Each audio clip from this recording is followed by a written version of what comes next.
নমস্কার। যুক্তি তর্ক সঙ্গে অর্কয়ে আপনাদের স্বাগত। আপনাদের সঙ্গে আমি অর্কপ্রভ সরকার। ওমানের রাজধানী মাস্কাটে Indian ocean conference hall. Bharat এবং ওমান যৌথভাবে আয়োজক ছিল এবং অবশ্যই ইন্ডিয়া ফাউন্ডেশন, যার কর্ণধার আরএসএস ইডিওলগ রাম মাধব। এই ওমানে ইন্ডিয়া ওশান কনফারেন্সে প্রায় 50টার কাছাকাছি দেশ পার্টিসিপেট করে। তার মধ্যে সাউথ আফ্রিকা ছিল, ব্রাজিল ছিল, কেনিয়া ছিল। কিন্তু ওমান মুসলিম দেশ হলেও তার নেক্সট ডোর নেবার পাকিস্তানকে কিন্তু আমন্ত্রণ জানানো হয়নি। পাকিস্তানের গাদার থেকে ওমানের রাজধানী মাস্কাট যেতে 8 ঘন্টা লাগে বিমানে। অর্থাৎ এটা ভারতবর্ষের ডিপ্লোম্যাসির একটা সাফল্য। কয়েকদিন আগে ইউএইতে রাইসিনা কনক্লেভ হলো বা রাইসিনা ডায়ালগ, অর্থাৎ মধ্যপ্রাচ্যের ইসলামিক দেশগুলোর সঙ্গে ভারতের যোগাযোগ বাড়ছে এবং সেখানকার দেশগুলো ভারতের এই যে আউটরিচ, ভারতের এই যে সফট পাওয়ার, এই যে চতুর্থ বৃহত্তম অর্থনীতি, তার যে বিরাট বাজার, সেটাকে মান্যতা দিয়ে ভারতের সঙ্গে সুসম্পর্ক করছে এবং মুসলিম বিশ্বে পাকিস্তানকে কার্যত একঘরে করে দেওয়া হয়েছে। কাতারের আমিরকে যেভাবে প্রধানমন্ত্রী একেবারে বিমানবন্দরে গিয়ে স্বাগত জানালেন এবং নিজের ভাই বলে সম্বোধন করলেন, 10 বছর বাদে কাতারের আমির এলেন এখানে, এবং 2028 সাল থেকে 48 সাল পর্যন্ত নানাবিধ চুক্তি হয়েছে। তার মধ্যে 7.5 মিলিয়ন মেট্রিক টন গ্যাস সরবরাহ প্রতি বছর। অর্থাৎ ভারতের যে গ্রোয়িং ডিমান্ড, সেই ডিমান্ড ফুলফিল করার ক্ষেত্রে মধ্যপ্রাচ্যের দেশগুলো একটা উল্লেখযোগ্য ভূমিকা নিচ্ছে। তো মাঝখানে ভারতের বিদেশমন্ত্রী জয়শঙ্কর গিয়েছিলেন, সেখানে রাশিয়ার বিদেশমন্ত্রী সার্গেই লাভরভ, তার সঙ্গে কথা হয়েছে এবং বাংলাদেশের পররাষ্ট্র উপদেষ্টা তৌহিদ হোসেনও গিয়েছিলেন। তৌহিদ হোসেনের সঙ্গে 1.5 ঘন্টা কথা হয় আমাদের বিদেশমন্ত্রী। সেখানে তৌহিদ হোসেন জয়শঙ্করকে সার্ককে রিভাইভ করবার জন্য অনুরোধ করেন। ভারতের বিদেশ মন্ত্রকের মুখপাত্র রণধীর জয়সওয়াল সাংবাদিক বৈঠক করেছেন। এটা সাপ্তাহিক ব্রিফিং মিনিস্ট্রি অফ এক্সটার্নাল অ্যাফেয়ার্সের 21শে ফেব্রুয়ারি শুক্রবার হয়েছে।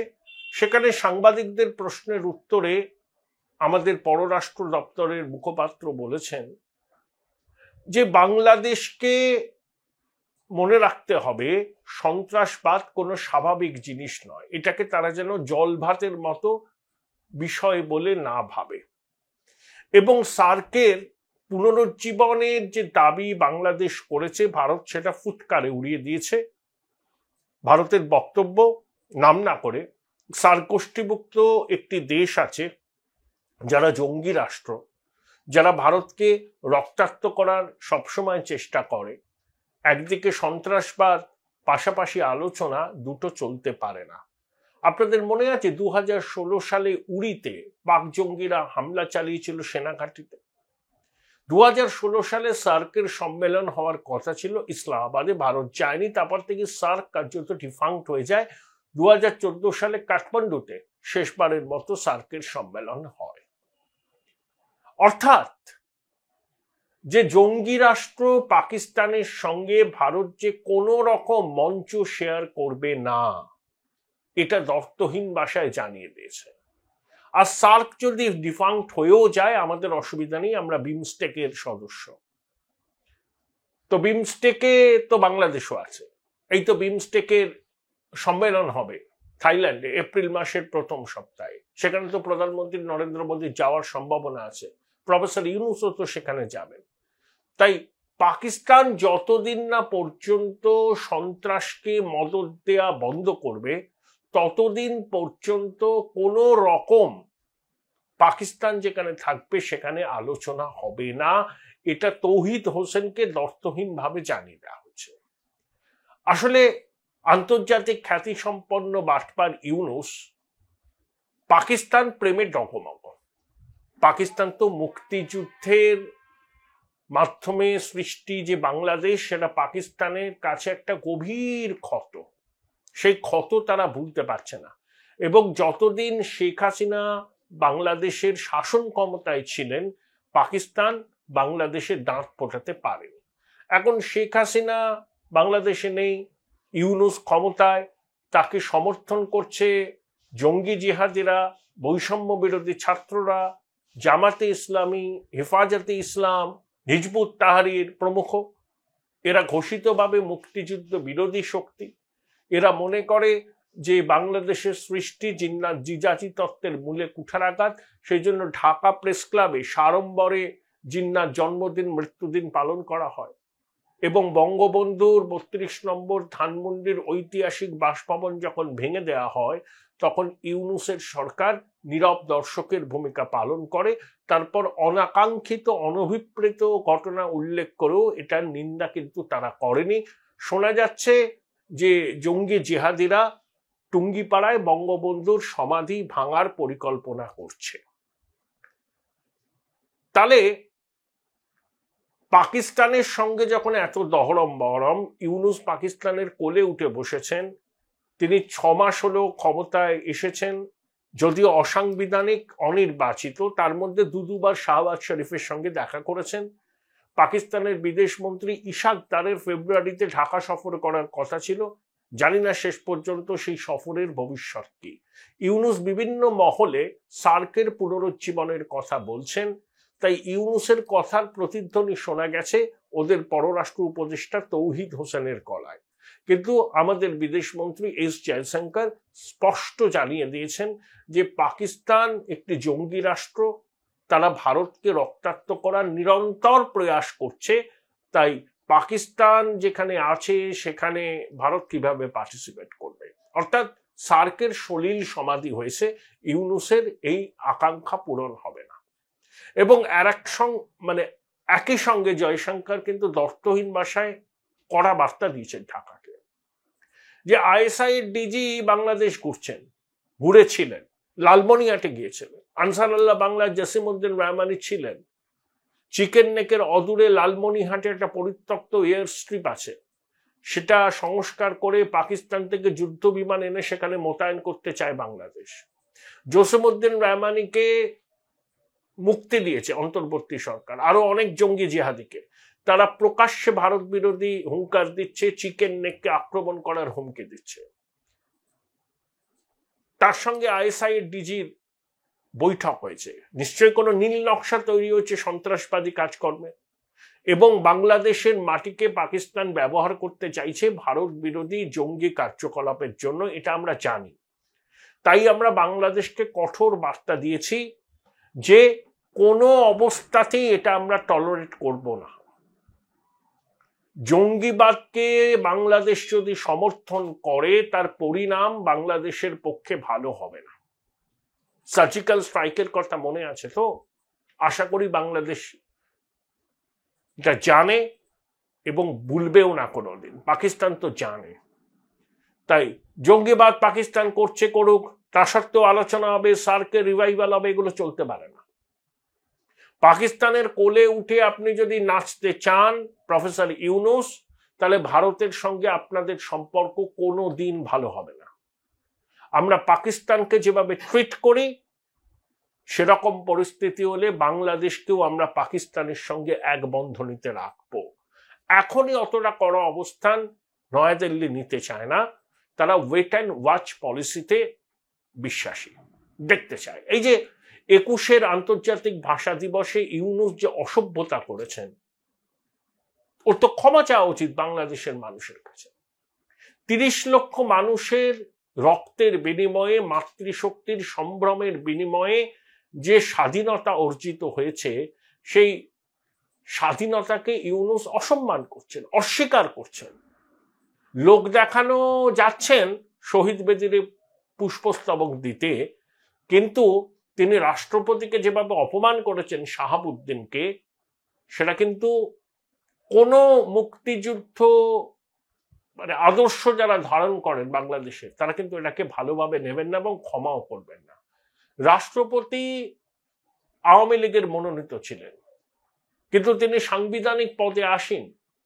আন্তর্জাতিক মাতৃভাষা দিবস, যার সঙ্গে ভারতবর্ষের, বাংলাদেশের বহু মানুষের স্মৃতি জড়িয়ে আছে, আবেগ জড়িয়ে আছে, সেখানে যেভাবে তিনি ঢাকা বিশ্ববিদ্যালয়ের শহীদ মিনারের অনুষ্ঠানটাকে অপবিত্র করেছেন, এর থেকে বোঝা যায় যে ইউনূস মুক্তিযুদ্ধকে স্বীকার করেন না,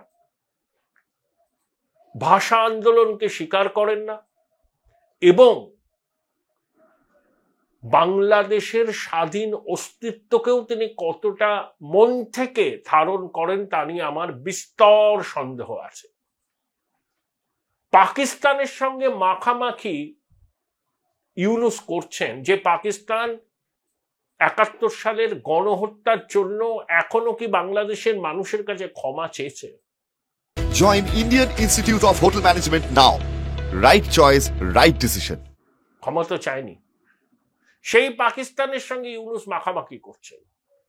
ঢাকা ইসলামাবাদ সরাসরি বিমান, চট্টগ্রামে বন্দরে পাকিস্তান থেকে পণ্যবাহী জাহাজ আসলে সেই জাহাজের কন্টেনারকে চেক করা হবে না। বাংলাদেশে পাকিস্তান হাই কমিশনে অত্যধিক তৎপরতা, আইএসআই ডিজির বাংলাদেশ সফর, রাহাত ফাতে আলী খানের অনুষ্ঠান, তিনি কিন্তু এখানে অনুষ্ঠান করেন, অত্যন্ত গুণী শিল্পী। বাংলাদেশে ঢাকা বিশ্ববিদ্যালয় এখন রীতিমতো উর্দু কাওয়ালি হচ্ছে। 85টা মাজার ভাঙা হয়েছে। এই যে চট্টগ্রামে আন্তর্জাতিক ভাষা দিবস পালন হচ্ছিল, সেখানে একজন বাচিক শিল্পী আবৃত্তি করছিলেন, সেখানে বঙ্গবন্ধু মুক্তিযুদ্ধের কথা আশায় অনুষ্ঠান ভণ্ডুল করে দেওয়া হয়। কুমিল্লাতেও এক ঘটনা ঘটেছে, নানা জায়গাতে হচ্ছে। 85টা মাজার ভাঙা হয়েছে, এটা হচ্ছে সর্বশেষ তথ্য। বাউল আকড়া ভাঙচুর হচ্ছে। কোনো পদক্ষেপ কিন্তু ইউনূস নিতে পারছে না, নিতে চাইছে না। নিতে চাইলে এগুলো করার সাহস দেখাতো তৌহিদি জনতা। আর ইউনূসের অনেক উপদেষ্টা জ্ঞানগর্ব ভাষণ দিচ্ছেন সমাজ মাধ্যমে যে বাংলাদেশ রাষ্ট্রকে ব্যর্থ প্রমাণিত করার চেষ্টা হলে ছেড়ে কথা বলা হবে না। বাংলাদেশ তো ফেল স্টেট, ও তো ব্যর্থ রাষ্ট্র। ইউনূস বিগত 6 মাসে বাংলাদেশকে একটা জঙ্গি রাষ্ট্রে পরিণত করেছেন। ইউনূসকে জঙ্গিদের নেতা বলায় ও খুব রেগে গেছে। ওর প্রেস উপদেষ্টা যে সচিব পদে উত্তীর্ণ হয়েছে, সে বলেছে কেন প্রফেসর ইউনূসকে জঙ্গি দলের নেতা বলা হচ্ছে, তাহলে কি বলবো? ইউনূসের অন্তর্বর্তী সরকারের স্বরাষ্ট্র সচিব নাসিবুল গনির পূর্ব পরিচয় কি? উনি কারিয়ার ব্যুরোক্র্যাট, ঠিক আছে। হিজবুত তাহরীরের সঙ্গে তার কি সম্পর্ক? মাহফুজের কি সম্পর্ক হিজবুত তাহরীরের সঙ্গে? এগুলো প্রকাশ্যে বলুন। হিজবুত তাহরীর নিষিদ্ধ সংগঠন পৃথিবীর অধিকাংশ দেশে, একমাত্র লেবানন, ইউএই আর সম্ভবত ইয়েমেন ছাড়া। জেরুজালেমে প্রতিষ্ঠা 5-এর দশকে। সেই হিজবুত তাহরীরের সদস্য ইউনূসের প্রশাসনের গুরুত্বপূর্ণ পদে। বাংলাদেশের রাজপথে এখন আইসিসের পতাকা নিয়ে ঘুরে বেড়ানো যায়। হিজবুত তাহরীর সভা সমাবেশ করে, তারপরেও বলবো না যে ইউনূস জঙ্গি দলের নেতা।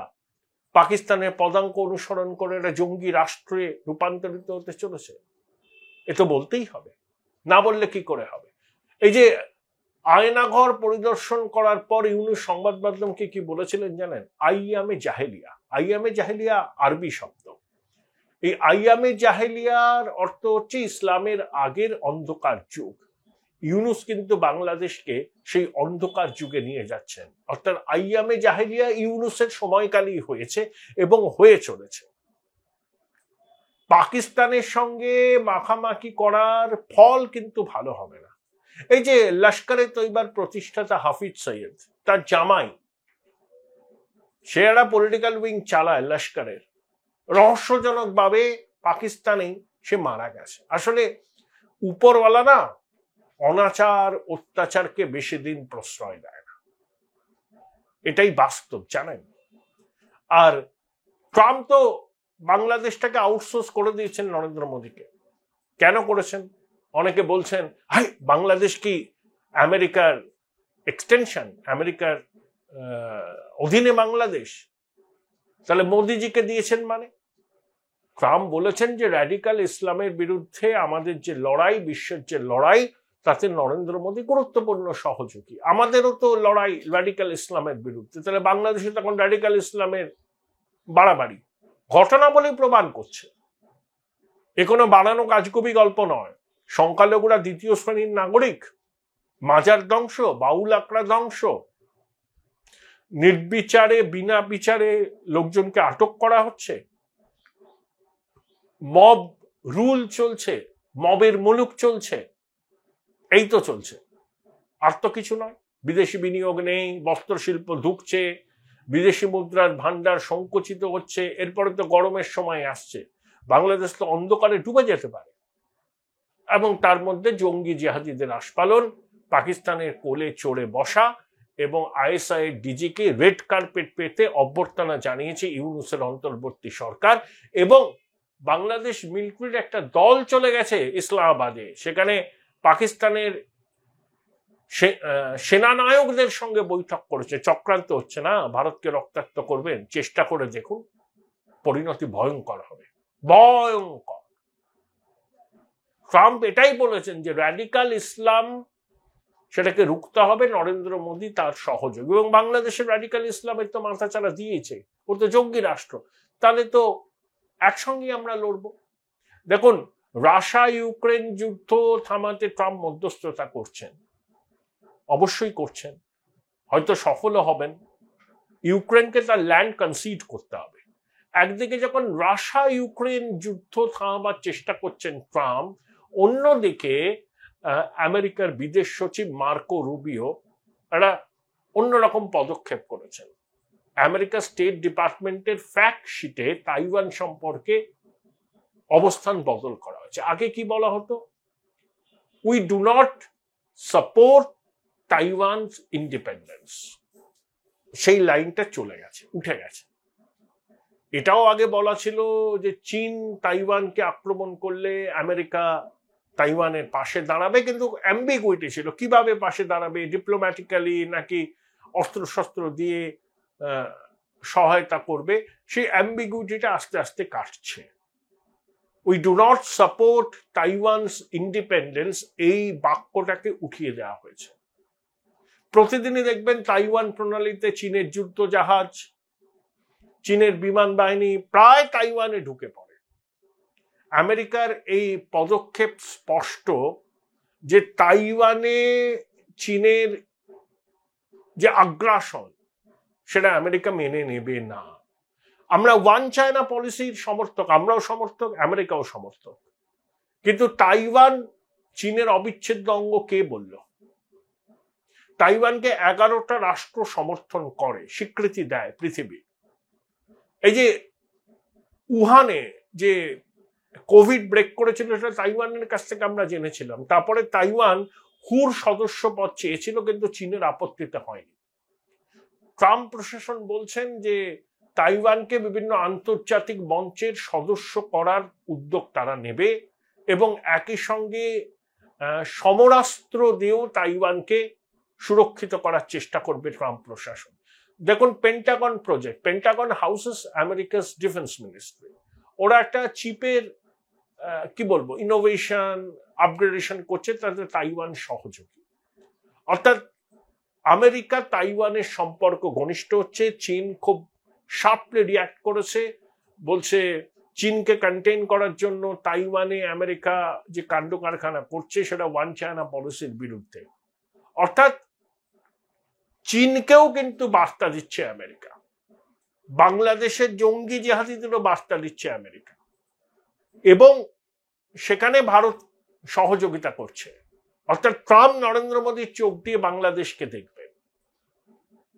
আমি তো বলেছি, ভারতীয় উপমহাদেশের সমস্ত দেশের সঙ্গে আমেরিকার কি সম্পর্ক সেটা নির্ধারিত হবে ভারতের সঙ্গে সেই সব দেশগুলোর কি সম্পর্ক তার উপরে।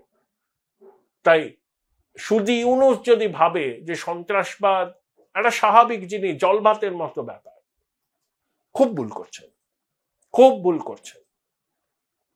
ভারতের সঙ্গে সুসম্পর্ক চাইবেন, জয়শঙ্করকে আমন্ত্রণ জানাবেন, বিমস্টেকে ইউনূসের সঙ্গে মোদিজির যাতে দ্বিপাক্ষিক বৈঠক হয় তার জন্য লবি করবেন, আবার সার্কের পুনরুজ্জীবন ঘটাবার জন্য ভারতের কাছে আবেদন জানাবেন যে সার্কে পাকিস্তান আছে যারা লাগাতার ভারতকে রক্তাক্ত করার চেষ্টা করছে, 1000 বছর ধরে যুদ্ধ করবে হিন্দুস্তানের বিরুদ্ধে। ওই যে বললাম, আলোচনা আর সন্ত্রাসবাদ পাশাপাশি চলতে পারে না। শুধু ইউনূসের লোকজন এই জিনিসটাকে একেবারে কান খুলে শুনেন। বেশি পাকিস্তানের সঙ্গে মাখামাখি করলে, বাংলাদেশের মাটিকে ভারত বিরোধী ষড়যন্ত্রে ব্যবহার করা হলে পরিণতি ভালো হবে না।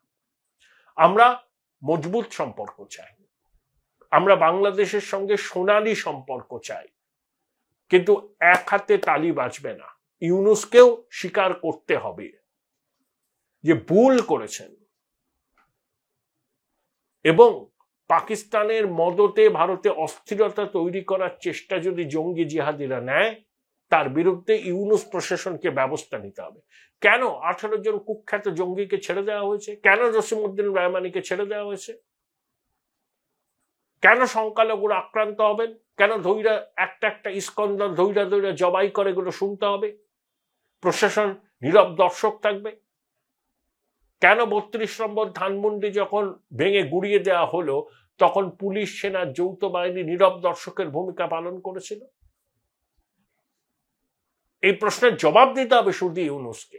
আমরা জানি এই জবাব ইউনূস দিতে পারবে না, কারণ ইউনূসের সমর্থকরাই হচ্ছে জঙ্গি জিহাদি, বাংলাদেশ মুক্তিযুদ্ধ বিরোধী শক্তি। তাই আমাদের বিদেশ মন্ত্রকের মুখপাত্র কড়া বার্তা দিয়েছেন যে সন্ত্রাস খুব সহজ স্বাভাবিক জিনিস, এই ধারণা থেকে বেরিয়ে আসুন, সুপ্রতিবেশী হন। উই ক্যানট চেঞ্জ আওয়ার নেবার। দুটো দেশের ক্ষেত্রে এটা সত্যি। বাংলাদেশ স্বাধীন সার্বভৌম রাষ্ট্র ঠিকই, কিন্তু বাংলাদেশ ভারতের সমকক্ষ নয়। এইটা বাংলাদেশকে বুঝতে হবে, খারাপ লাগলেও বুঝতে হবে।